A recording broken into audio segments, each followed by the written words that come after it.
কেমন আছেন? আলহামদুলিল্লাহ।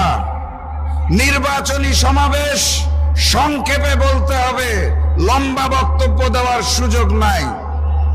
ওই যে নতুন জালেম চিনেন নাকি আপনারা? তার মহাসচিব গতকাল শুনলাম খুব মন খারাপ, জাতীয় নির্বাচনে নৌকা প্রতীক নাই দেখে।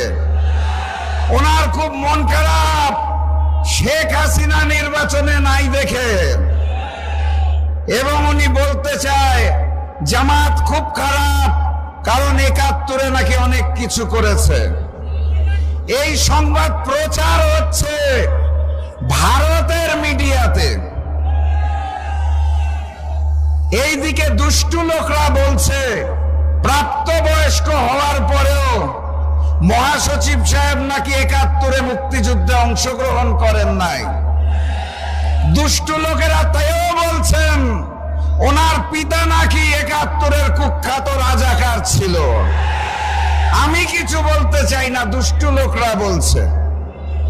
পুরাতন জালেম আওয়ামী লীগ গণভোটে নায়ের পক্ষে আছে, এখন দেখি নতুন জালেমও নায়ের পক্ষে। প্রচারণার দায়িত্ব নিয়েছে ভারতের মিডিয়া।